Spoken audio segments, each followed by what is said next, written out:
Hi, Magic Fineship here. The game we are going to review in this video is MEMOLITH Forsaken by Light. As usual, I'll be going through the premise of the game, story, art, music and sound, gameplay, and my overall thoughts.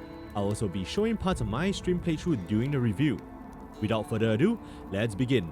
MEMOLITH Forsaken by Light is a turn-based tactical RPG set in a ruined medieval city that has been overrun by terrifying creatures. The city of Remore was once protected by the MEMOLITH, a sacred source of light.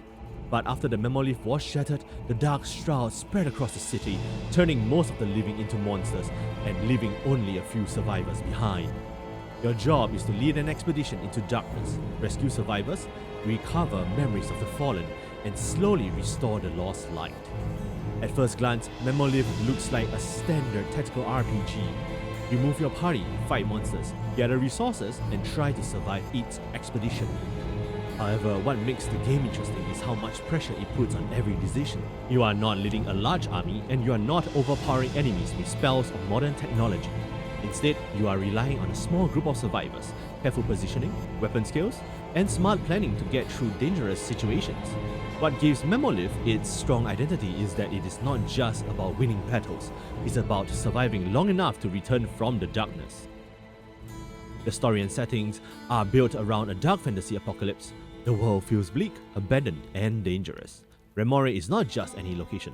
It is a city that has already fallen, and you are slowly walking through what remains of it. The story focuses on the idea of light, memory, and survival. Memory fragments are not just a progression system. They also represent carrying on the memories of those who have died for you. That gives the game a more melancholic feeling. You are not simply collecting upgrades, you are inheriting pieces of the people who were lost to the Dark Shroud. The storytelling is not always loud or dramatic. A lot of atmosphere comes from exploring ruined areas, reading notes left behind, meeting survivors, and feeling the weight of what happened to the city. Because of that, MEMOLITH feels more atmospheric than story-heavy. If you're looking for a game with a very direct and emotional main story, this may feel a little quiet at times. However, if you enjoy games where the world itself tells part of the story, MEMOLITH does a good job of creating that feeling of a ruined place filled with danger and lost memories. For art, MEMOLITH has a strong pixel art style. The environments are gloomy, dark, oppressive. The ruined streets, corrupted areas, and monster-filled locations help cement the feeling that Remore is no longer safe. The enemy designs also help the atmosphere. They are not just mindless monsters taken over by the Dark Shroud, but also humans who retain their consciousness after being corrupted. They will fight both you and the monsters, making the world feel even more hostile. Many of them feel threatening because they can overwhelm you if you are careless.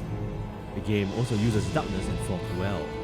Since the Dark Shroud is a major part of the setting, the visual design constantly reminds you that you are entering hostile territory. There is enough details in the environments to create a sense of dread while keeping the battlefield readable. This is important because it is a tactical game. If the visuals are too cluttered, it becomes harder to understand what is happening.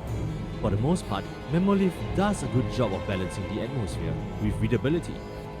The character designs are also distinct enough to make your party members feel different from one another. Since each survivor has their own role, weapon style, and usefulness in combat, it helps that they do not all blend together visually. The UI is generally clean enough for the type of game it is, but there are moments where it fails to clearly show the statuses that enemies or characters are suffering from. Moving your cursor away from a sprite causes the health bar and statuses to disappear, which can be a pain point. The game also does not clearly mention that you can click on the entities to keep the focus on them, allowing you to read their details more easily. This is something I wish the game explained better because in a tactical RPG, readable information is extremely important. The music and sound design support the atmosphere well. MEMOLITH is not the kind of game that needs music blasting in your ears all the time. The audio supports the mood while giving you space to think about your next move. The music helps create tension during exploration and combat. It helps to give the feeling that danger is always nearby, even when nothing is directly attacking you yet. The sound effects are also important because this is a game where detection, movement, attacks, and enemy reactions all matter. When the enemies notice you or when the situation starts becoming dangerous, the audio helps make that moment feel more stressful. That is good because MEMOLITH works best when you feel like every move matters. The sound design helps reinforce that feeling. I will not say the music is the main highlight of the game, but it does its job well. It supports the dark fantasy atmosphere, keeps the tension going, and does not distract too much from the strategic thinking. Now, onward to the gameplay. MEMOLITH is a turn-based tactical RPG where you control a small expedition team and try to survive dangerous areas filled with monsters. One of the first things to understand is that you are not sending a huge party into battle. You only bring a small number of expedition members, which means every character matters. Positioning is extremely important.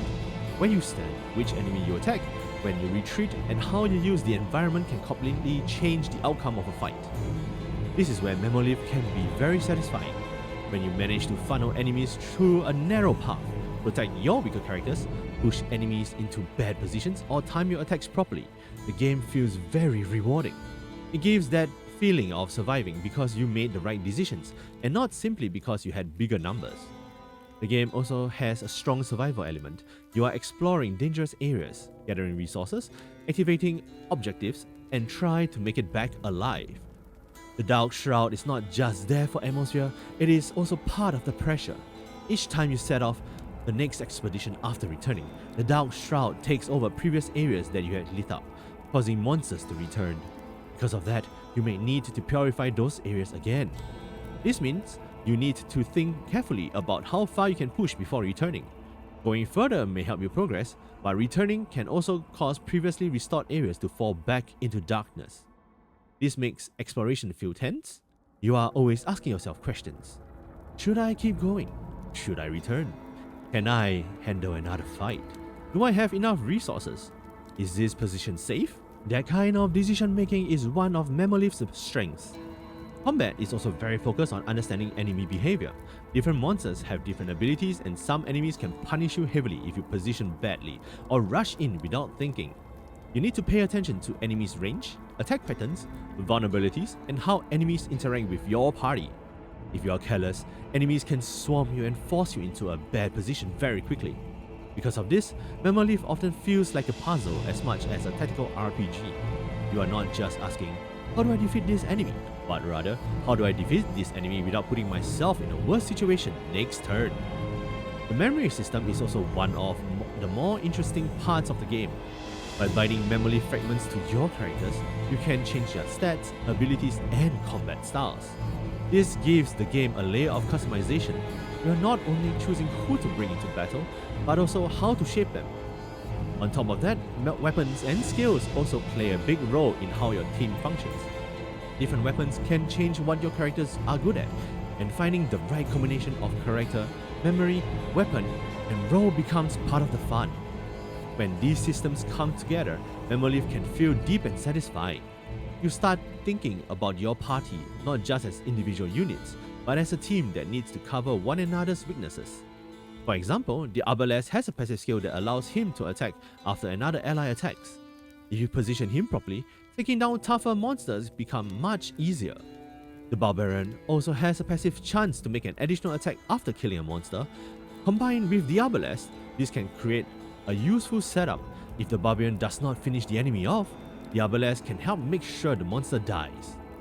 When everything planned comes together, the combat can feel really good. However, this is also where one of my main criticisms comes in. MEMOLITH does not always explain itself as clearly as it should. There are a lot of systems to learn, such as corruption, enemy vulnerabilities, memory binding, positioning, objectives, crafting, and resource management. Some of these are interesting systems, but the game can sometimes throw them at you without explaining them strongly enough. Because of that, the early experience can feel rough. It may take some trial and error before you fully understand what the game expects from you. For players who enjoy difficult tactical games, that might be part of the appeal. Learning through failure can be satisfying if you like slowly mastering systems. However, for players who prefer clearer tutorials and smoother onboarding, MEMOLITH may feel intimidating.